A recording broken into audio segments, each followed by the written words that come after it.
हाँ बेटा, टेस्ट 2 का डिस्कशन करते हैं अपन, ठीक है। कैपेसिटेंस, ठीक है बेटा। मैं बहुत वही क्वेश्चनों की बात करूंगा क्योंकि मैंने सॉल्यूशन आपको प्रोवाइड करा दिए कि जिनमें बच्चा जेन्युइनली या तो कोई गलती करेगा या किसी और तरीके से करना था लेकिन आपने किसी और तरीके से करके टाइम वेस्ट कर दिया, या आपने दिमाग नहीं लगाया तो आपकी एक्यूरेसी घट गई। देखो बेटा, मेरा एम आपको सिखाना तो रहेगा ही नहीं पेपर डिस्कशन में। आप अगर ये सोचते कोई क्वेश्चन डिस्कस करके मैं आपको ज्ञान दे दूंगा, नहीं। ज्ञान सब क्लासों में मिलता है, ठीक है। और आपका अगर मैं भी ज्ञान दूंगा ना बेटा, आपको सिखाऊंगा, तो आपका ध्यान पेपर कैसे, हाउ टू अटेम्प्ट पेपर में जो आर्ट आपको बढ़ानी वहां से हटके और आपको सीखने में लग जाएगा। नहीं, मेरा भी एम ये। क्यों आप कभी नीट के एग्जाम के बाद ये बात करते हो बाहर आके, तेरे से ये कैसे हुआ, वो कैसे होगा, ये कैसे होगा? ये सिर्फ आप अभी करते हो। क्यों? क्योंकि अभी आपको पता है क्या लगता है कि मेरे नंबर इसलिए कम आए क्योंकि मुझे नॉलेज नहीं है। ये बहुत ही बड़ी गलत फहमी और गलत थिंकिंग है। कभी भी नंबर कम आने का रीजन ये नहीं है कि भाई ठीक है आपके कंसेप्ट तो होने ही चाहिए, मैं ये नहीं कह रहा हूँ, लेकिन जब हम नीट के लिए प्रिपरेशन करके एट लास्ट एग्जाम दे रहे होते हैं तब जो मेहनत करने वाले लोग होते हैं वो सब इस लायक तो होते हैं कि वो सेलेक्ट हो जाए। फिर भी क्यों नहीं हो पाते? क्योंकि उनको पेपर अटेम्प्ट करना नहीं आता, क्योंकि उन्होंने साल भर इस बात पे काम ही नहीं किया था। उनको लग रहा होता हमने खूब पेपर दिए। पेपर देने से थोड़ी कोई बात होती है बेटा। पेपर देने से आपका फर्ज खत्म नहीं होता है। पेपर देने के बाद उसका एनालिसिस करना है आपको अपनी गलती इंप्रूव करनी। कोई बच्चा पेपर देने के बाद इस बात पे बात नहीं करता कि गलती क्या करी मैंने। किस पे बात करते हैं वो कि तेरे ये हो गया क्या, वो हो गया? नहीं सर, ये कैसे होगा, वो कैसे होगा? अरे वो सब बातें तो ठीक है, अब पूछो, आप ये नहीं कह रहा हूं। उससे पहले आप एनालिसिस करो। समझ गए? क्या एनालिसिस बताता हूं। हमने किसी क्वेश्चन में टाइम खराब तो नहीं कर दिया, ये कारण है हमारा पेपर छूट गया। मैं रीजन बता रहा हूं। मेरे पास कोई बच्चों का मैसेज आया, सर हमने आज 55 मिनट में पेपर कंप्लीट कर लिया। एक बच्चे का मैसेज आया, सर मेरा पेपर छूट गया, आज 5 क्वेश्चन छूट गए। जिसके 5 क्वेश्चन छूटे उसने कुछ गलती करी है, और जिसने 55 मिनट में कर दिया उसने वो उलझा नहीं है गलत क्वेश्चन में, उसने उसको बाद में किया है। ये सीखना है। क्लियर है? मैं बार बार ये बातें नहीं बताऊंगा बेटा, ये सीखना है आपको। लर्न फ्रॉम मिस्टेक्स, तब वो मिस्टेक इंप्रूव होगी। समझ गए? अच्छा, कई बच्चे कहते हैं सिली मिस्टेक हो गई। अरे हो नहीं गई, तेरे लॉजिक नहीं लगाया। जो ऑप्शन कैंसिल हो सकते थे वो तेरे राइट में आ गया। जैसे रेशियो में बहुत होता है 1:4, 4:1 टिक करके आ गए, सर सिली मिस्टेक हो गई। अरे तो पहले दिमाग लगाता ना, इधर वाला ज्यादा आएगा। रेशियो में तो हमेशा ध्यान रखो किधर वाला ज्यादा आएगा। समझ गया? 10 वोल्ट की बैटरी लगी आपके किसी रेजिस्टेंस पे, ड्रॉप 12 वोल्ट टिक करके आ गए। अरे 10 वोल्ट की बैटरी 10 से कम ड्रॉप आएगा, 12 कैसे आ सकता है? छोटी छोटी बातें आपको सीखनी पड़ेगी। क्लियर है? चलो जाओ, तब इधर देख। तो कैपेसिटर वाले में देख अपने टेस्ट में, ठीक है, टेस्ट नंबर 2 में। अब देखो टाइम का खराब सकता है। क्वेश्चन नंबर 17 देखो, क्वेश्चन नंबर 29 देखो, ठीक है, नहीं 17 देखो, 37 देखो। 17 और 37 ये 2 क्वेश्चन है। सर आपने इन्हीं को क्यों चूज करा, इतना जल्दी कैसे चूज कर लिया? चारों ऑप्शन वेरिएबल में। क्या बोला मैंने बेटा? चारों ऑप्शन वेरिएबल में। चारों ऑप्शन वेरिएबल में देखते ही आपके दिमाग में 2 बातें आनी चाहिए, या तो यूनिट एंड डायमेंशन से कर लो या वैल्यू पुट करके कर लो। ठीक है, मैं बेटा आज मैंने मेरी जो भी आज अगर मैंने आरपीटी में रैंक 1 बनाई है और 180 मिनट का टाइम मिला था मुझे, 3 घंटे का पेपर होता था हमारे टाइम में, और मैंने 55 मिनट में करा, तो उसका रीजन है कई चीजें मेरे पास प्लस थी। तो पेपर अटेम्प्ट करना तो मैं तुम्हारा बहुत जबरदस्त चीज बताऊंगा, ठीक है। तो 17 और 37 दोनों में वैल्यू पुट करके किया जा सकता है। क्यों? क्योंकि चार ऑप्शन वेरिएबल में। सर कैसे किया जा सकता है? देखो बेटा, k1 बराबर k2 बराबर k3 बराबर 1 रख दो, तो पूरा देखो 17 में देखो सारे के इक्वल कर दूंगा, तो मैं बोल दूं पूरा अंदर यूनिफॉर्म के डाइलेक्ट्रिक का मीडियम बन गया, तो k epsilon naught a by d answer आना चाहिए। तो k1 बराबर k2 बराबर 1 रखने पर k epsilon naught a by d आना चाहिए, ठीक है। मतलब k epsilon not upon d1 plus d2 plus d3 आना चाहिए।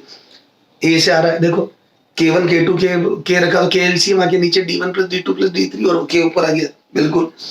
b से नहीं आ रहा है सर, b से भी तो आ रहा नहीं। k1 बराबर k2 बराबर k रखोगे नीचे 3 k आ रहा है, तो ऊपर जाके 3k epsilon naught a by d1 plus d2 plus d3 गलत है। सी ऑप्शन में देखो बेटा k1 बराबर, तो यहाँ पे k क्यूब आ रहा है नहीं, और नीचे d क्यूब आ रहा है नहीं, ये तो डायमेंशनली रोक हो गया। ठीक सर, यहाँ पे k1 बराबर k2 बराबर k3 बराबर k रखा, तो इससे भी आ रहा है 4 से, देखो नहीं आ रहा है। 4 से क्यों नहीं आ रहा है? क्योंकि इसमें प्लस में है, समझ गए? तो आंसर इज ए, तो वैल्यू रखने से ए आ गया, बिल्कुल सही है। k1 बराबर k2 बराबर k। क्वेश्चन नंबर 37 में तक इसमें भी चार ऑप्शन वेरिएबल में, तो यहाँ पे भी k1 बराबर k2 बराबर k3 बराबर k रखूंगा मैं, तो k epsilon naught a by d आना चाहिए भी। चलो रखो k1 बराबर, तो ए ऑप्शन से कितना आ रहा है बेटा? 6 epsilon naught a upon k d, इसमें तो k नीचे आ रहा है, गलत है। बी में भी k नीचे आ रहा है, तो डायमेंशन गलत है, 1 by k का k तो ऊपर आता है ना, कैपेसिटेंस निकालते हैं तो के तो ऊपर आता है, के एप्सिलॉन नॉट, इसमें तो 1/k की डायमेंशन है, ए और बी में तो गलत हो गया। सी देखो बेटा k1 बराबर k2 बराबर k3 बराबर k रखा, तो यहाँ 6 k epsilon naught a by d आ रहा, गलत है, तो answer is none of this. अरे समझ में आ गई क्या बेटा? तो बिल्कुल सर ओके है। अच्छा तो ये तो हो गया वेरिएबल वाले। तो जैसे ही मेरे को वेरिएबल वाले दिखेंगे है ना, जिसमें 4 ऑप्शन k1 k2 से वेरिएबल में होंगे, तो वहां वैल्यू पुट कर देंगे। तो 2 चीज तो सर हमने ये सीख ली बिल्कुल। तो यहाँ पे जिन लोगों ने टाइम खराब करा और जिन्होंने सीरीज पैरेलल करके वो इतनी लंबी रामायण गई 1/c इक्विवेलेंट बराबर 1/c पर बहुत ज्यादा, तो वो बहुत जबरदस्त कैलकुलेशन कर दिया आपने, नहीं जरूरत नहीं थी। ठीक सर। अच्छा उसके बाद आप आ जाए बेटा, है ना, क्वेश्चन नंबर 29। देखो बेटा लॉजिक, अभी 29 जब आपने पढ़ा होगा तो देखो यहाँ पे 2 पार्ट किए हुए। क्वेश्चन नंबर 29 क्या है? 29 में बता रहा हूँ, ये 2 पार्ट किए हुए, यहाँ k1 है, यहाँ k2 है, और ये यहाँ पे वायर से जुड़ा हुआ है। ठीक है, अगले ने k1 की वैल्यू 2 दी है, k2 की वैल्यू 4 दी है, और पहले भरने से पहले 10 माइक्रोफेरेड था इनिशियल, अभी कितना है सीटेज। ठीक है, 4 ऑप्शन दिए बेटा, 10 माइक्रोफेरेड, एक दिया बेटा 20 माइक्रोफेरेड, बेटा बड़ी जबरदस्त चीजें बताऊंगा देखो, 30 माइक्रोफेरेड, और ये दिया है 40 माइक्रोफेरेड। ये 4 ऑप्शन है। ठीक है, A B C and D, ये 4 ऑप्शन है। यार एक बात बता, पहले 10 माइक्रोफेरेड था, पूरे में 2 बढ़ता, ए डायरेक्टली पूरे में 2 बढ़ता है तो आता 20 माइक्रोफेरेड, और पूरे में 4 बढ़ता तो आता 40 माइक्रोफेरेड। ए बेटा पूरे में 4 बढ़ता तो 40 आता, के 4 पूरे में बढ़ता तो के 2 बढ़ता तो 20 आता, के टाइम्स हो जाता ना। तो मेरे को क्या ये अलग अलग के भरने से अच्छा पूरे में यूनिफॉर्म के भरते हैं, पर भरा तो अलग अलग है। तो मैंने मान लिया पूरे में 2 भरा तो 20 आंसर आता, पूरे में 4 बढ़ते 40 आता। अब मैं बोल दूं 2 से ज्यादा और 4 से कम होगा इसका इक्विवेलेंट, ए के इक्विवेलेंट 2 से ज्यादा 4 से कम, तो मैं बोल दूं 20 से ज्यादा 40 से कम। ए इसका के इक्विवेलेंट, यार तेने 2 से कम भरा नहीं, 4 से ज्यादा भरा नहीं, तो 2 से 4 के बीच में आएगा तो के इक्विवेलेंट 2 से 4 के बीच में आएगा तो सी इक्विवेलेंट 20 से ज्यादा 40 से कम, 20 से ज्यादा मेरे लाल, 20 से ज्यादा मेरे लाल, 40 से कम मेरे लाल, एक ही ऑप्शन था 30 मेरे लाल। हालांकि मेथड से भी k1 प्लस k2/2 होता है अगर आधा आधा पार्ट भरते, तो मैं वही नहीं कर रहा हूँ। आप क्या सीखेंगे, आप ये सीखेंगे कि मैंने कैसे किया है, क्योंकि फिर सीरीज में 2k1 k2 अपन k1 प्लस k2, फिर 2 सीरीज एक पैरेलल लगा दूंगा। जैसे ये ए बाई प्रोडक्ट इसके ये ले, या k1 बराबर 2, k2 बराबर 4, k3 बराबर 5। ठीक है, और पहले 10 माइक्रोफेरेड था। अब बताओ तो क्या मैं बोल दूं पूरे को 2 से बढ़ता तो 20 होता, पूरे को 5 से बढ़ता तो 50 होता, तो मैं बोल दूं सी इक्विवेलेंट 20 से ज्यादा और 50 से कम। ये बेटा 20 से ज्यादा 50 से कम। सर मजा आ गया, क्लियर है? तो वो अलग अलग के भरेंगे और न्यूमेरिकल वैल्यू देते हैं। 4 ऑप्शन k1 k2, अब इससे पहले वाले 2 क्वेश्चन 17 और 37 तो वेरिएबल में दिए, और 4 ऑप्शन वेरिएबल में थे, वहां तो वैल्यू पुट कर दूंगा k1 k2 k3 बराबर 1, या फिर k1 k2 k3 बराबर k। 2 से काम चल जाएगा, गारंटी ले रहा हूं। और फिर भी नहीं तो और दिमाग लगाओ, तो फिर वैल्यू पुट करने दिमाग, तो फिर वो एक्सरसाइज अलग करो और फिर मेरे से डाउट पूछो, तब आता मजा कि सर हम वैल्यू पुट कर रहे थे यहाँ अटक गया, आप बताओ, तब आएगा मजा। यस सर, क्लियर है? ए बेटा सर ऐसा थोड़ी होता वैल्यू पुट करने से हो जाए, मैं तेरे को भी जेई के क्वेश्चन बता दूंगा होता है कि नहीं होता है, लेटेस्ट जेई का पेपर उसके क्वेश्चन बता दूंगा होता है कि नहीं होता है, उसके आगे तो कुछ नहीं है। यस सर, सब होता है बेटा, आपका पास ये चीजें तो होनी चाहिए, लॉजिक लगाना करना। अगला जब क्वेश्चन फ्रेम करता तो वही थोड़ी सोचते कि यार तुम ऐसे नहीं कर दोगे, समझ रहे होता है, ईमानदारी से क्वेश्चन फ्रेम करते हैं, वो तो बेईमान अपन है जो दिमाग लगा कर देते। ठीक है, तो बेटा शातिर तो होना पड़ेगा अगर रैंक लानी है या एक्यूरेसी बढ़ानी। तो अब आप सोचो ना, जिसने इस लॉजिक से करा उसके तो गलती होने के चांस ही नहीं। अब तुम सीरीज पैरेलल बना के सोल्व कर रहे हो तो गलती होने के पूरे चांस है। पता पड़ा फॉर्मूला 2k1 k2 पर k1 प्लस k2 लगाया, अपना आप आंसर गलत है। तो मैं कह रहा हूँ ज्यादा से ज्यादा दिमाग लगाओ। तो समझ में आया ये? तो क्वेश्चन नंबर 29 अपन ने लॉजिक से कर दिया, 20 से ज्यादा 40 से कम। सर मजा आ गया? ठीक है, और सर ऐसा कोई लॉजिक से? हाँ ये देखो और देखते हैं, मैं तो लॉजिक वाली बात ही कर रहा हूँ इधर से, और देखते हैं कौन सा लॉजिक से होगा, अभी निकालते हैं। क्वेश्चन नंबर 36 देख, ये बेटा का क्वेश्चन नंबर 36 क्या था, इसके 4 ऑप्शन मैंने लिख देता हूँ। ए ऑप्शन था 3C, बी ऑप्शन था बेटा 3C के बाद 2C, सी ऑप्शन था बेटा C, और डी ऑप्शन था बेटा C/3। C/3, ये 4 ऑप्शन थे। क्वेश्चन क्या था, ये यहाँ पे C था बेटा, और ये P और Q है ना, ये C था, और इनके बीच में सॉरी 2C था, और इनके बीच में इक्विवेलेंट कैपेसिटेंस पूछा था, और यहाँ पूरी रामायण थी और एक लंबी सी।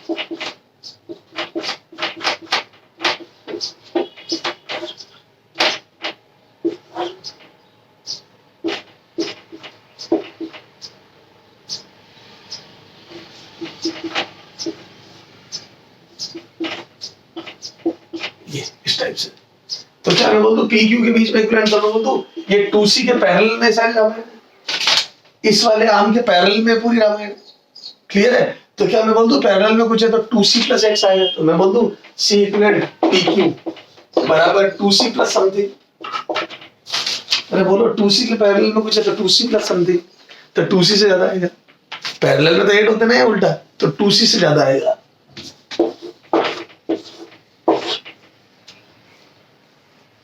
सर जबरदस्त, तेरे सामने कर रहा हूँ क्वेश्चन है, 2C से ज्यादा आएगा। और ये तो पुराने कंपटीशन में पूछे बैठे क्वेश्चन है। अब जिन बच्चों ने सोचो आप सी पैरेलल में 2C, फिर 2C और 2C सीरीज में तो 2C C, फिर C प्लस 2C 3C, फिर 3C 2C सीरीज में तो 3C into 2C upon 3C plus 2C है तो 6/5। फिर ये कितनी लंबी रामायण कर दी आप खुद सोचो ना। और इसमें कहीं पे भी गलती होने के पूरे चांस है, क्योंकि पैरेलल में सीरीज में पैरेलल का फॉर्मूला फुल चांस है मिस्टेक कर दे बच्चा। अपन ने दिमाग लगाया, सब समझ में आ गई। ये बेटा देख ले दिमाग से काम चलता है, बिल्कुल चलता है, इसलिए ठीक है। तो बिल्कुल दिमाग से काम चलता है। क्लियर है क्या? तो ये लॉजिक तेरे सामने लगाया मैंने, देख। तो ये सीरीज पैरेलल में छोटे वाले से कम, बड़े वाले से ज्यादा, इससे खूब दिमाग लगता है सर। बिल्कुल लगता है बेटा। तो सर बिल्कुल हम दिमाग से कर लेंगे। एक देख क्वेश्चन नंबर 40, ये बीच वाली आर्म किसी काम की नहीं। 40 देख ले बेटा, ए और बी के बीच में सीक्वेंट व्हिटस्टोन ब्रिज है, बैलेंस व्हिटस्टोन। तो बीच वाला कबाड़ा किसी काम का नहीं है अपने, ठीक है। 41 अभी डिस्कस करेंगे। अच्छा क्वेश्चन है ये, तो फिर समझाने के मतलब सिखाने के क्वेश्चन है। अभी मेरा एम मेन सिखाना नहीं, मेरा एम है paper, how to attempt paper, how to apply logic, how to put the value, how to go for tricky solution, और कैसे पता पड़ेगा आपको किसमें लॉजिक लगाना है, किसमें क्या करना है। तो पता ये पड़ेगा, 4 ऑप्शन वेरिएबल में देखिए पता पड़ेगा वैल्यू पुट करें या यूनिट एंड डायमेंशन। 2 ही तरीके होते हैं बेटा, मैंने तो मेरी जिंदगी में ऐसे ही किए। ठीक सा। अच्छा अब सबसे पहले हम नॉलेज वाली बातें करता हूँ, जिसमें अभी क्योंकि अभी आपका एग्जाम देना बाकी, तो कई बच्चों को जो कम नॉलेज है उसकी बात कर लेते हैं। एक क्वेश्चन बड़ा ही बेहतरीन दिया मैंने सर, क्या अभी बताता हूँ। ये था क्वेश्चन नंबर 23, बेहतरीन, वेरी वेरी इंपॉर्टेंट बेटा। ये कंसेप्ट बहुत इंपॉर्टेंट है। Question number 23, very very important is this. Sir क्या है क्वेश्चन? देखो इसमें ये बोला गया बेटा कि पैरेलल प्लेट कैपेसिटर में electric field, parallel plate capacitor के बीच में है ना, और प्लेट पे चार्ज है 1 माइक्रोकूलम। ये यहाँ -1 माइक्रो।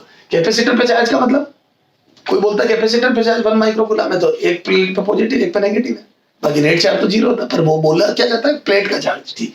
इसके बीच में इलेक्ट्रिक फील्ड दिया है बेटा। अब देखो बेटा, जिसने डेरिवेशन ध्यान से नहीं देखा सब बर्बाद हो गए। E बराबर 10⁵ volt per metre, this is the electric field between plates. Electric field between plates अगले ने बोला, ठीक सर। अब जिन्होंने ध्यान नहीं दिया वो फोर्स ऑफ अट्रैक्शन, उनको ये तो रटा हुआ है कि प्लेटों के बीच में फोर्स ऑफ अट्रैक्शन Q²/2A∁0 होता है, लेकिन उनको इसका बेसिक नहीं पता, वो सब बर्बाद हो गए। जिन लोगों ने फॉर्मूला रट लिया और सोचा कि हम क्वेश्चन करके आ जाएंगे, सब खत्म। सर क्यों? बता दो। देखो बेटा, अब इलेक्ट्रिक फील्ड ये दिया हुआ है। अब आप ध्यान दो, इलेक्ट्रिक फील्ड σ/ε0 होता है प्लेटों के बीच में। ये अब देखो इस प्लेट के कारण 1 प्लेट की वजह से 2 पे फोर्स ऑफ अट्रैक्शन जो लगेगा बेटा, उसमें चार्ज तो इस प्लेट का लूंगा, लेकिन इलेक्ट्रिक फील्ड जो होगा वो अकेली 1 प्लेट का होता है। तो इसका जब डेरिवेशन करते तो σ/ε0 नहीं लेते, क्योंकि ये लोग तो देखो कितना होता, तो सिग्मा आ जाएगा Q/ε0। और फिर अगर फोर्स ऑफ अट्रैक्शन निकालोगे अगर आप इस E से, तो वो तो QE आ जाएगा। ये E नेट ले लोगे तो E नेट, प्लेटों के बीच का E नेट तो σ/ε0। ध्यान है, एक पतली प्लेट का σ/2ε0 और दूसरी का भी, यार दोनों की डायरेक्शन सेम होती है, तो दोनों ऐड होते थे। तो प्लेटों के बीच में देखो कैपेसिटर की थ्योरी, तो एक प्लेट का था σ/2ε0, दूसरे का भी σ/2ε0, दोनों सेम डायरेक्शन में जुड़ के σ/ε0 आ गया। तो अगर σ/ε0 हो गया तो ये आ जाएगा σ/ε0, तो Q/ε0, और फोर्स आ जाएगा QE, तो यहाँ पे लिख दो तो QE²/ε0। ये आ गया F प्लेट। ये तो फोर्स ऑफ अट्रैक्शन ये आता, तो ये नहीं होता, Y2 आता। उसका कारण ये है कि इसकी वजह से जब आप खुद का E क्यों ले रहे हो, इसका खुद पे, तो बोलो इसकी वजह से इसमें फोर्स है, इसका E लेंगे तो ध्यान ना, E ये नहीं होता है, तो E ड्यू टू प्लेट 1 होगा, तो force on plate 2 will be Q on plate 2 into E due to 1। सिर्फ 1 पहली प्लेट का E लेना है, नेट E नहीं लेना है। समझ गया? तो ये फॉर्मूला तो लोगों के रटा हुआ था, उनको ये नहीं पता था एक प्लेट का E लिया या डेरिवेशन में ये ध्यान रखना कुछ नहीं। हालांकि डेरिवेशन भी किया और ध्यान कभी नहीं जाता कि कौन सा E लिया। अब तो ध्यान रखना, एक प्लेट का E लेते तो Q2 इनटू एक प्लेट का E, और वो होता है σ/2ε0। तब आता है ये, और क्यू दोनों पे सेम होता है तो क्यू ई, और यहाँ आएगा ये सिग्मा अपॉन 2 एप्सिलॉन नॉट, तो यहाँ पे क्यू बाई ए लिखूंगा तो आ जाएगा Q square upon 2 epsilon not.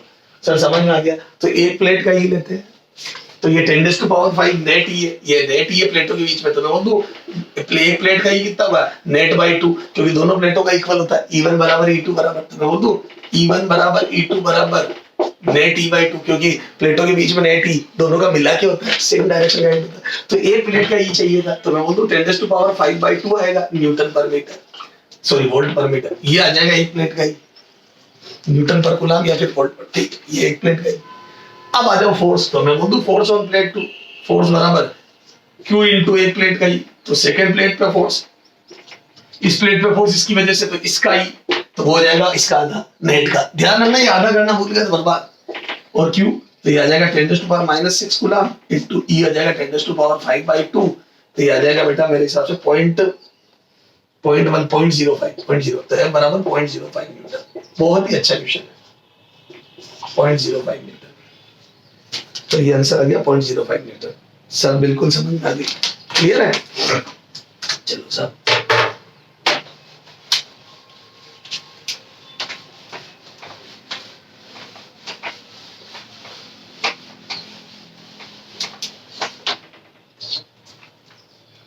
ठीक है,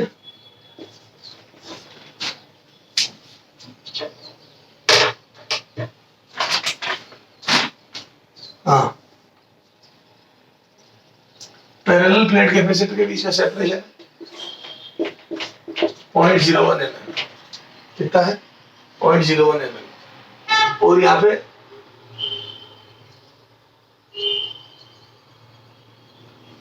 एक डाइलेक्ट्रिक है जिसकी स्ट्रेंथ दी हुई है 19 किलो वोल्ट पर mm। देखो बेटा डाइलेक्ट्रिक है जिसकी डाइलेक्ट्रिक स्ट्रेंथ दी है 19 किलो वोल्ट पर mm। अब ये डाइलेक्ट्रिक कांस्टेंट डाइलेक्ट्रिक स्ट्रेंथ है, मतलब 19 किलो वोल्ट, बेटा यूनिट से समझ लो। कई बार बच्चे अब ये क्वेश्चन देखे कई लोग घबरा गए जिनसे नहीं हुआ, यार पता नहीं कैसा क्वेश्चन है, अजीब सा, हमने तो आज तक ऐसा क्वेश्चन देखा नहीं। कोई बात नहीं बेटा, अब वो पूछ रहे कितना मैक्सिमम वोल्टेज अप्लाई कर सकते हैं, तो बेटा डाइलेक्ट्रिक स्ट्रेंथ का मतलब हो गया टू, मतलब कितना इलेक्ट्रिक फील्ड इसको तोड़ देगा, तो वोल्ट पर एमएम किसकी यूनिट होती है इलेक्ट्रिक फील्ड की। अच्छा मैं तो कह रहा हूं कोई बात नहीं, चलो कितना वोल्टेज लगाना है, तो आपको सेपरेशन डी दिया हुआ एमएम में और कितना वोल्टेज लगाना है, और इस यूनिट को देख के क्वेश्चन कर सकते थे आप। देखो डरो मत, डायरेक्टली डिस्टेंस भी मैं तो कह रहा हूं तेरा कुछ भी समझ नहीं आ रहा, यूनिट देख ले किलो वोल्ट पर एमएम, यानी कि 19,000 वोल्ट पर एमएम, तो वोल्ट पर एमएम में है तो अपने को वी निकालना है और एमएम दिया हुआ है, तो क्या मैं बोल दूं वी बाई डी ऐसे, तो इलेक्ट्रिक फील्ड ई बराबर प्लेटों के बीच में वी बाई डी होता है, तो डाइलेक्ट्रिक स्ट्रेंथ इतनी, इससे ज्यादा वोल्टेज लगती है इसकी स्ट्रेंथ टूट जाएगी, मतलब ये उस होता ना क्या बोलते हैं लीक कर जाएगा। तो आ जाओ, तो v कितना लगा सकते हैं इंटू 0.01 यानी कि 10⁻⁻5 मीटर, या चलो 0.01 mm कर दो, 0.01 mm रख दो, 0.01 mm, ठीक है क्यों यूनिट करना, और ये 19,000 वोल्ट पर mm, इसको उधर भेज दो, यहाँ से v बराबर कितना आ जाएगा, तो 0.01 का मल्टीप्लाई करा तो 190 volt answer, 190 volt would be answer. समझ में आ गई क्या? तो 190 वोल्ट आंसर, 190 वोल्ट, बिल्कुल सर समझ में आ गई, मैक्सिमम 190 वोल्ट लगा सकते, तो यूनिट से ही हो गया सर ये तो। हाँ अच्छा, एक क्वेश्चन नंबर 19 है, तो दोनों प्लेटों के बीच में 2 पॉइंट दे दिए ए और बी, और बोला चार्ज रखो तो फोर्स इक्वल होंगे, क्योंकि प्लेटों के बीच में यूनिफॉर्म इलेक्ट्रिक फील्ड होता है, वोल्टेज से नहीं इलेक्ट्रिक फील्ड से मतलब है, फोर्स होता है क्यू ई, तो पूरी प्लेटों के बीच में यूनिफॉर्म इलेक्ट्रिक फील्ड, कहीं पे भी चार्ज रखो फोर्स सेम लगता है। कई बच्चा सोचता है ये पॉजिटिव के पास, उससे कोई मतलब नहीं है, प्लेटों के ई डिस्टेंस पे डिपेंड ही नहीं करते, तो ध्यान रखना पूरे में uniform electric field, force would be same. Yes sir, समझ में आ रही है क्या? बिल्कुल सर समझ में आ रही है। तो ये अच्छा, अब एक और देख क्वेश्चन, लॉजिक वाली बात चल रही थी, क्वेश्चन नंबर 21 देखो बेटा, इसमें भी दिमाग लगेगा क्या सर। ये देख, दो स्फीयर है 5 सेंटीमीटर रेडियस का, और बेटा दूसरा स्फीयर है 10 सेंटीमीटर रेडियस का। बेटा इसमें खूब क्वेश्चन आते, ध्यान रखना, इधर एक्सरसाइज 2 में भी देख लेना। ये 15 माइक्रोकूलम दोनों को चार्ज दिया ईच, है ना, 15 ईच, ठीक सर।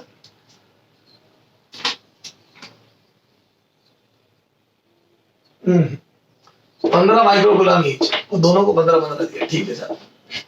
कई बच्चे सोचते हैं चार्ज सेम है तो वो फ्लो नहीं करेगा, नहीं, चार्ज सेम होने से फ्लो नहीं, वोल्टेज से फ्लो करता है, जिसका higher potential to lower potential, तो वो बोलते हैं दोनों को वायर से कनेक्ट कर देंगे तो छोटे वाले पे चार्ज, आफ्टर ज्वाइनिंग छोटे वाले पे चार्ज। तो कई बार वो चार्ज पूछते हैं, एक बार चार्ज डेंसिटी सुनना, क्या मैं बोल दूं दोनों को ज्वाइन करने के बाद फाइनली वी सेम होगा, ए फाइनली वी सेम है ना। इसके ऑप्शन क्या दिए थे बेटा, 5 microcoulomb, 10 microcoulomb, 15 microcoulomb and 20 microcoulomb. ठीक सर।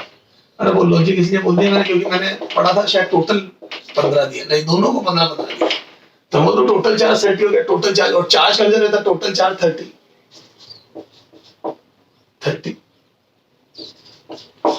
तो फाइनली भी टोटल चार्ज 30 होगा। ठीक सर, क्लियर है, टोटल चार्ज 30 होगा। चला जाओ, फाइनली वी सेम होगा, ये बात है, फाइनली वी सेम होगा तब तक चार्ज फ्लो करता रहेगा। और आपको पता है कैपेसिटेंस इसकी C1 C2 लिख दी मैंने, है ना। तो याद है स्फीयर की कैपेसिटी प्रोपोर्शनल टू R होती है, ए C1 C2, तो मतलब C प्रोपोर्शनल टू R होती है स्फीयर में। याद है 4 pi epsilon not R, sphere की कैपेसिटी प्रोपोर्शनल टू R होती है 4 pi epsilon not R। Yes sir. तो क्या मैं बोल दूं बड़े वाले की कैपेसिटी ज्यादा होगी। ठीक सर, तो V सेम होगा और Q अपने को निकालना है, तो Q बराबर कितना होता है, Q बराबर CV, ए Q बराबर CV, Q बराबर CV होता है। तो क्या मैं बोल दूं V कांस्टेंट है, ए दोनों पे V सेम है, तो दोनों पे V सेम है, तो क्या मैं बोल दूं Q is proportional to C हो जाएगा। अगर दोनों का V सेम है तो Q is proportional to C हो जाएगा और C is proportional to R होता है। ए बेटा किसी भी स्फीयर की कैपेसिटी R के प्रोपोर्शनल होती है, जिसकी रेडियस ज्यादा उसकी कैपेसिटी ज्यादा, और जिसकी कैपेसिटी ज्यादा वहां पे चार्ज ज्यादा होगा क्योंकि V सेम। जिसकी रेडियस ज्यादा स्फीयर की उसकी कैपेसिटी ज्यादा, और किसकी कैपेसिटी ज्यादा वहां पे चार्ज ज्यादा क्योंकि वोल्टेज सेम होगा। तो क्या मैं बोल दूं चार्ज इस वाले पे ज्यादा होगा, तो मैं बोल दूं ये 5 सेंटीमीटर के 10 है तो चार्ज उस पर डबल होगा, और टोटल चार्ज 30 माइक्रोकूलम है, तो मैं बोल दूं टोटल चार्ज इज 30 माइक्रोकूलम, तो टोटल बराबर 30 माइक्रोकूलम। अब 30 माइक्रोकूलम बांट दो रेशो में, तो मैं बोल दूं चार्ज प्रोपोर्शनल टू R होगा, तो मैं बोल दूं ए Q1:Q2 विल बी 1:2। तो बड़े वाले स्फीयर पे चार्ज ज्यादा होता है, छोटे वाले पे कम, क्योंकि बड़े वाले की कैपेसिटी ज्यादा, और V सेम रखने के लिए जिसकी कैपेसिटी ज्यादा उस पे चार्ज ज्यादा। V सेम रखना है तो भैया जिसका C ज्यादा उस पे Q ज्यादा करो ताकि रेशो सेम आए। Yes sir. तो क्या मैं बोल दूं 1:2, तो टोटल चार्ज 30 रहेगा, तो 1:2, तो मैं बोल दूं तो 30 को बांटो 1:2 में, तो मैं बोल दूं 10 माइक्रोकूलम और 20 माइक्रोकूलम, तो छोटे वाले पे आ जाएगा 10 माइक्रोकूलम एंड 20 माइक्रोकूलम। मैंने बांट दिया बेटा। तो हमेशा ध्यान रखना फाइनली चार्ज R के रेशो में होता है। फाइनली दो स्फीयर को कनेक्ट कर देंगे तो फाइनली चार्ज R के रेशो में होगा, खत्म। मोरल ऑफ द स्टोरी, मूल मंत्र जिंदगी जीने का। तो दो कैपेसिटर दो स्फीयर को कनेक्ट करने पे या दो कैपेसिटर को कनेक्ट करने में चार्ज C के रेशो में होगा, जिसका C ज्यादा उस पर चार्ज ज्यादा, और अगर स्फीयर है तो जिसका R ज्यादा उसका चार्ज ज्यादा, क्योंकि R के प्रोपोर्शनल C होता है। फाइनली अगर रेडियस 1:2 रेशो में है तो चार्ज भी 1:2 में होगा, 10-20। ठीक है ये। तो क्या मैं बोल दूं चार्ज छोटे वाले पे कम आएगा, किससे 15 से कम, तो मैं 15 से कम भी बोल सकता था, क्यों छोटे वाले 15 से कम, तो ये दो बचे, बाकी सॉल्व करना पड़ेगा। समझ गए, फाइनली 10 है। ठीक है। अच्छा 5 इसलिए नहीं हो सकता क्योंकि छोटे वाले पे 5 होगा तो बड़े वाले पे R के प्रोपोर्शनल 10 हो गया, और टोटल चार्ज फिर 30 नहीं होगा, 15 ही रह जाएगा। 5 है और इस पे 10 होगा तो 15 ही रह जाएगा। ठीक है सर। तो सर ये तो सारी बात समझ में। अच्छा एक चार्ज डेंसिटी भी पूछ लेते कई बार, ए फाइनल चार्ज डेंसिटी, तो मैं बोल दूं अगर दो स्फीयर को कनेक्ट कर दिया तो चार्ज डेंसिटी ए इधर देख सिग्मा 1:σ2। अब देख सिग्मा, इधर देख सिग्मा कैसे लिखूंगा चार्ज डेंसिटी, तो बोल दूं चार्ज अपॉन 4 पाई R² सरफेस एरिया, और याद है चार्ज प्रोपोर्शनल टू R था, ए सिग्मा, तो बोल दूं चार्ज प्रोपोर्शनल टू R था, तो charge was proportional to R, और नीचे R² आ रहा है तो ये R कट के मैं बोल दूं क्या sigma is inversely proportional to R आ जाएगा। A charge proportional to R, CV में C में R आएगा, तो चार्ज प्रोपोर्शनल टू R, और चार्ज डेंसिटी में R² नीचे बना तो charge density is inversely proportional to R। तो ध्यान रखना स्फीयर की कैपेसिटी R के प्रोपोर्शनल होगी और चार्ज डेंसिटी R के इनवर्सली प्रोपोर्शनल होगी, तो छोटे स्फीयर पे चार्ज डेंसिटी ज्यादा होगी, चार्ज कम चार्ज डेंसिटी ज्यादा। तो finally Q is proportional to R and sigma is inversely proportional to R। Charge छोटे वाले पे कम होगा, बड़े वाले पे ज्यादा, और चार्ज डेंसिटी छोटे वाले की खतरनाक होगी, तभी तो कोरोना डिस्चार्ज होता पतली पतली। याद है कोरोना डिस्चार्ज कब होता है, तो ये पतली पतली निकल जो होती है यहाँ पे, तो यहाँ से सबसे ज्यादा चार्ज लीक करने की, या यहाँ से सबसे ज्यादा क्या होता है ना कोरोना डिस्चार्ज, यानी कि एयर के ब्रेक होने के चांस होते हैं, क्योंकि चार्ज डेंसिटी बहुत ज्यादा हो जाती है तो इलेक्ट्रिक फील्ड बहुत ज्यादा, क्योंकि इलेक्ट्रिक फील्ड किसी भी पतली शीट के कारण sigma upon epsilon not 2 epsilon not होता है ना, बस तो यहाँ से लीक करने के पूरे चांस रहते हैं, यहाँ से एयर ब्रेक होने के पूरे चांस होते हैं। इसलिए पतली पतली चीज। तो अपन प्लग वगैरह लगाते तब भी देखना बीच की गैस आयनाइज हो जाती है, जब अपन स्विच ऑन होता प्लग लगाते तो देखते स्पार्किंग होती है। तो अच्छा, तो charge density inversely proportional to R होती है।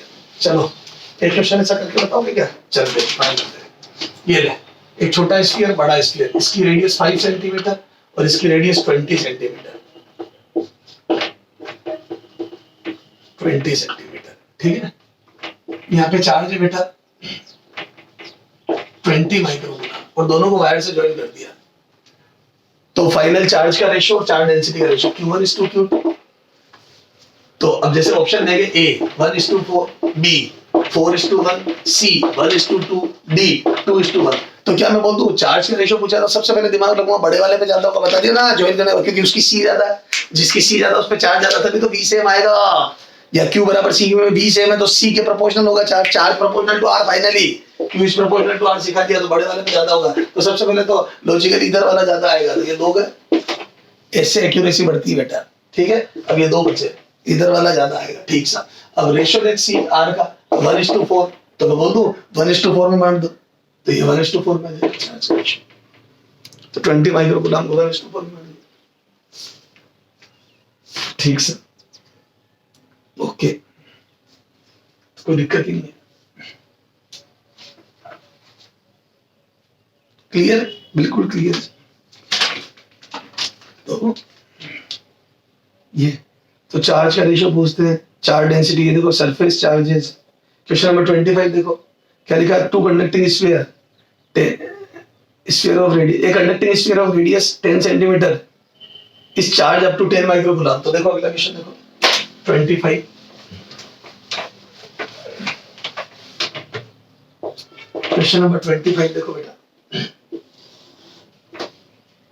10 सेंटीमीटर 10 माइक्रोकूलम, ठीक है साहब। अनदर अनचार्ज स्फीयर ऑफ 20 सेंटीमीटर, ये अनचार्ज, तो मैं बोलता हूँ टोटल चार्ज हो गया 10 माइक्रोकूलम, ठीक सर।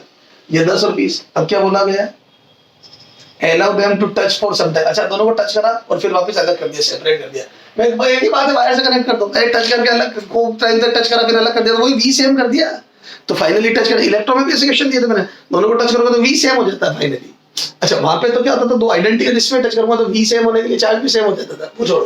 तो यहाँ पे टच कर दिया तो क्या मैं बोल दिया 10 माइक्रोकूलम है ना, और वहां पे 0 चार्ज है, separated. Then the charge density of charges, then the surface charge density है ना ऑन स्फीयर विल बी। तो क्या मैं बोल दूं, अभी बताया R sigma is inversely proportional to R, क्योंकि चार्ज उस पे ज्यादा आएगा, डबल आएगा। लेकिन जब 4πr² के डिवाइड करूंगा तो 1r² नीचे आ जाएगा, तो 1/r सही है। छोटे वाले पे चार्ज ज्यादा होगा, तो क्या मैं बोल दूं 2:1।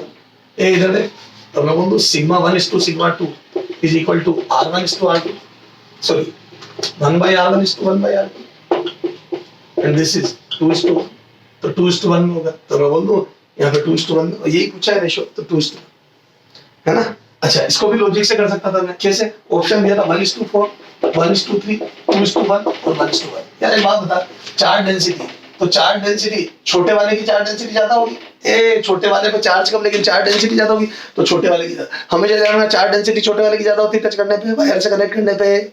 चार्ज छोटे वाले पे कम होता है लेकिन चार्ज डेंसिटी ज्यादा होती है, तो नो तो इसकी ज्यादा आएगी। तो रेशियो पूछा है पहले वाले का दूसरे से, तो पहला वाला ज्यादा आएगा, पहला वाला ज्यादा आएगा, पहला वाला ज्यादा आएगा, एक ही ऑप्शन में पहला वाला ज्यादा था।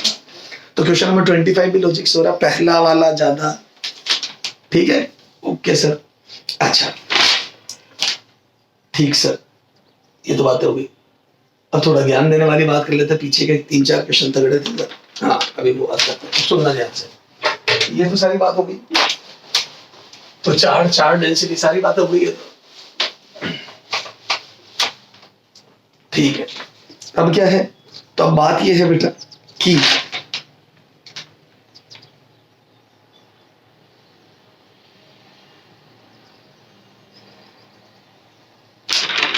ज्ञान देने वाली बात तो मैं कर ही रहा हूँ। हाँ, क्वेश्चन नंबर 31 बेटा अपन ने जो दिया था टेस्ट में, है ना। चलो ये बात में हाँ, अब देखो क्वेश्चन नंबर पीछे से 41 है ना। पहली बात तो 42 में बेटा 4 ऑप्शन में ये लास्ट वाला गलत प्रिंट हुआ, तो 42 तो बोलना से क्यों, क्योंकि 42 में एनर्जी ऑफ ऑल कैपेसिटर 0.54 माइक्रोजूल नहीं आ रही, ठीक है, समझ में आ गई? अरे बोलो। तो ये थोड़ा सा क्वेश्चन होने से, बाकी करवर तो तुम लोगे, मेरे को कराने की जरूरत नहीं है, ठीक है। अच्छा ये डाइलेक्ट्रिक 43 और 44 डाइलेक्ट्रिक स्लेब रख देते हैं बीच में, ठीक है। तो ये देखो 0 से 3 दी, उसमें एक स्लेब रखी जो कि इक्वी डिस्टेंस है दोनों से, डाइलेक्ट्रिक स्लेब रखी है। ये पहले कर लेते देखो, है ना, 43 44 43 44, है ना, 43 एंड 44, ठीक है। ये यहाँ पे एक दोनों से इक्वी डिस्टेंस रखी है, ये 0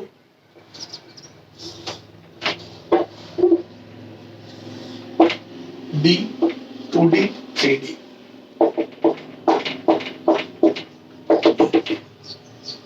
ठीक सर। अब क्या बोला, ठीक है ना। अब मैग्नीट्यूड ऑफ इलेक्ट्रिक फील्ड, तो मैं बोल दूं डाइलेक्ट्रिक के अंदर कब हो जाता है, तो यहाँ पे E नॉट होगा, तो यहाँ पे थोड़ा सा E नॉट बाई क्या होता है, पता ही है ना, डाइलेक्ट्रिक में घट जाता है। खूब क्वेश्चन पूछा है इसमें इलेक्ट्रोस्टैटिक, ठीक है। तो E नॉट से कम हो जाता है। तो 4 ऑप्शन दिए, the magnitude of electric same, गलत। Direction of electric field difference, हाँ डायरेक्शन देखो, जहाँ इंडक्शन होता है यहाँ माइनस इंड्यूस हो जाता है या प्लस, लेकिन वो इंडक्शन ऐसा नहीं होता कि काट दे पूरे को। कंडक्टर होता तो पूरा इलेक्ट्रिक फील्ड अंदर 0 हो जाता है, पर अभी थोड़ा इंड्यूस होता है, लेकिन ये इंड्यूस इलेक्ट्रिक फील्ड की डायरेक्शन है। बच्चा बोल देता उल्टी होती, अरे तो इंड्यूस इलेक्ट्रिक फील्ड की डायरेक्शन उल्टी होती है, नेट ही तो आगे ही रहेगा। जैसे बाहर था 10, जैसे फॉर एग्जांपल ये 10 है, तो ये इंड्यूस 2 हुआ, तो नेट तो 8 आगे रहेगा ना, तो नेट ही तो आगे रहेगा, थोड़ा कम हो जाएगा, आगे रहेगा 8। तो बाहर अगर 10 है तो अंदर 8 हो जाएगा, लेकिन रहेगा आगे ही बेटा। सर वो उल्टा, वो तो इंड्यूस ही था, ध्यान से समझो। तो इंड्यूस ही उल्टा होता है, लेकिन नेट ही आगे रहता है, और कंडक्टर में फाइनली 0 हो जाता है। इतना इंड्यूस हो जाता है कि दोनों कट जाते हैं। इंसुलेटर में या डाइलेक्ट्रिक में पूरा कट नहीं पाते, पर रहता आगे ही है, तो रहता आगे लेकिन वैल्यू कम हो जाती है। तो डायरेक्शन ऑफ रिमेन सेम, हाँ बी राइट है, ठीक है। तो बी राइट हो गया, बस खत्म बात। Potential decreases continuously, electric potential decreases continuously. किसको नेगेटिव, किसको पॉजिटिव बोल रहा है। नेगेटिव प्लेट 0 पे तो पोटेंशियल इंक्रीज नहीं, डिक्रीज नहीं, इंक्रीज होगा, क्योंकि नेगेटिव प्लेट 0 पे। ये नेगेटिव प्लेट बताइए, ये नेगेटिव और ये पॉजिटिव, तो तुम डायरेक्शन भी उल्टी कर लेना रे। अरे वो तो डायरेक्शन चेंज होने की तो बात कर रहे हैं, ठीक है। ये तो यहाँ पे इंड्यूस इलेक्ट्रिक फील्ड की डायरेक्शन यू होगी, अरे यहाँ प्लस इंड्यूस होगा, यहाँ माइनस, तो इलेक्ट्रिक फील्ड यू होगा, इंड्यूस इलेक्ट्रिक फील्ड, नेट ही आगे आएगा। अरे डायरेक्शन चेंज नहीं होगी, सो बात की, ठीक सर।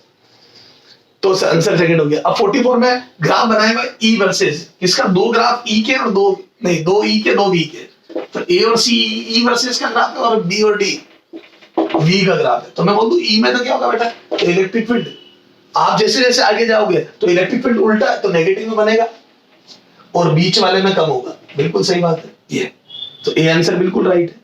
सी गलत हो गया, क्योंकि इलेक्ट्रिक फील्ड तो वेरी थोड़ी करते, कांस्टेंट होते हैं। अंदर थोड़ा कम होगा कांस्टेंट, और बाहर थोड़ा ज्यादा होगा, बाहर 10 है तो अंदर 8 ही होगा, ठीक है सर। और वी बढ़ थोड़ी रहा है। ए बी ऑप्शन गलत हो गया, बी ऑप्शन में दिया वी बढ़ रहा है, गलत। ये ए में दिया, ये तो राइट है, इलेक्ट्रिक फील्ड करना, ठीक है। और डी में क्या दिया, वोल्टेज कांस्टेंट दिया कि पहले ज्यादा कम, गलत है वोल्टेज। तो जो रट रट के जाते, ध्यान रखना बेटा, ई ऐसा होता है, ई बाहर ज्यादा अंदर कम, और कांस्टेंट दोनों जगह, ठीक सर। क्वेश्चन नंबर 45 में स्टेडी स्टेट पे ओपन सर्किट हो जाएगा। क्वेश्चन नंबर 45 देखो बेटा, तो क्या मैं बोल दूं 45 में देखो, ये 4 ohm, this is also 4 ohm and this is also 4 ohm, ठीक है। और ये यहां से ओपन सर्किट हो जाएंगे,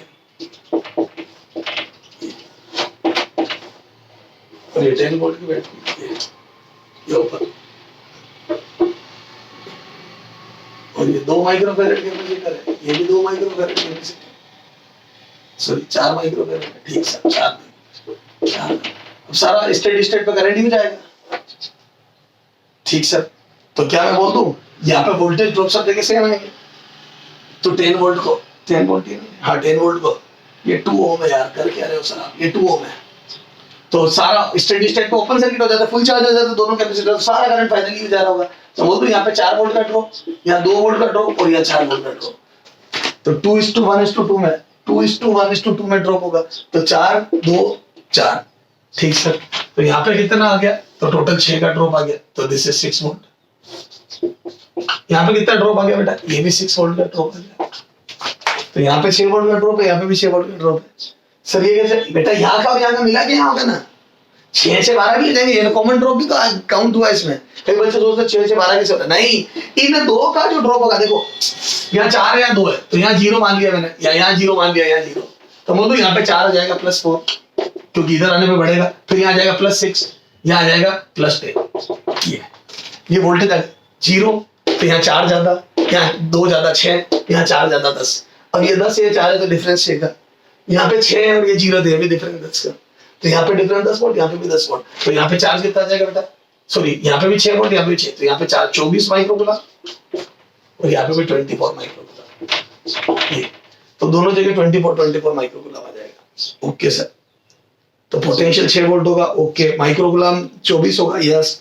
रेशियो ऑफ एनर्जी बिल्कुल इक्वल, क्योंकि दोनों का C सेम है, V सेम है, तो हाफ C स्क्वायर से 45। अच्छा क्वेश्चन था डी। तो ये पीछे वाला नॉलेज वाला जो शब्द है, जिसको नॉलेज होगा वो कर पाएंगे।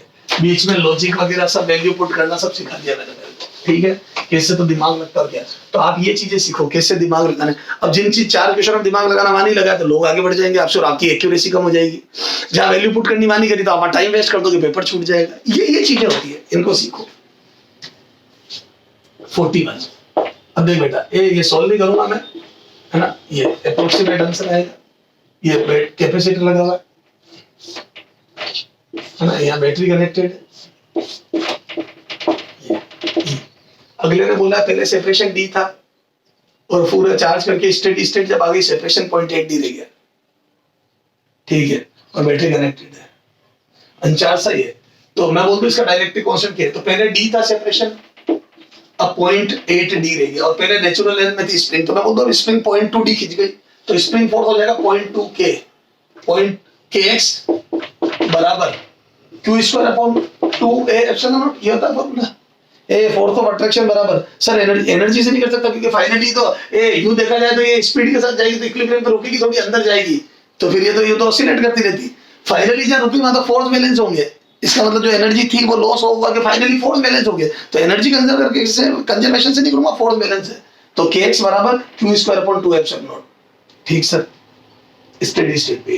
तो अब देखो K और स्प्रिंग कितनी खिंच गई, तो पहले सेपरेशन D था 0.8D रह गया, इसका मतलब 0.2D स्प्रिंग खिंच गई, क्योंकि प्लेटें 0.2D दब गई, 0.2D पास आ गया, तो ये 0.2D is equal to Q कितना हो जाएगा बेटा, तो मैं बोल दूं फाइनल C कितना है, तो epsilon naught A by 0.8D, ये final C epsilon naught A upon 0.8D into ये होगा C इनटू V मतलब E electric field, sorry voltage को E दिया, EMF E, तो Q बराबर हो जाएगा CV, ये CV, ये हो गया CV, ये Q हो गया का स्क्वायर अपॉन 2 एप्सिलॉन, इसको सॉल्व कर लेना।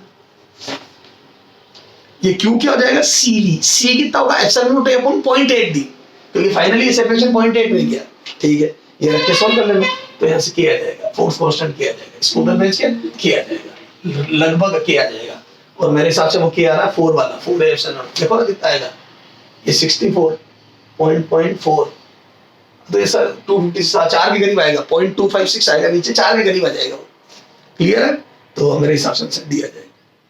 चलो, तो हाउ टू अटेम्प्ट पेपर, कैसे पेपर छूटता है, क्यों क्वेश्चनों में सिली मिस्टेक होती है, लॉजिक नहीं लगाते, क्यों पेपर छूटता है, किसी क्वेश्चन में अटक जाते हैं, तो 2 बातें अपन ने बहुत महत्वपूर्ण सीखी, कब वैल्यू पुट करनी है, कैसे पता पड़ेगा, 4 ऑप्शन वेरिएबल में देख के, सबसे पहले पेपर देख के वही फिल्ट्रेट करें, नहीं तो वो क्वेश्चन टाइम खराब करवा देंगे। चलो बेस्ट ऑफ लक, आगे बात करेंगे अगले पेपर की।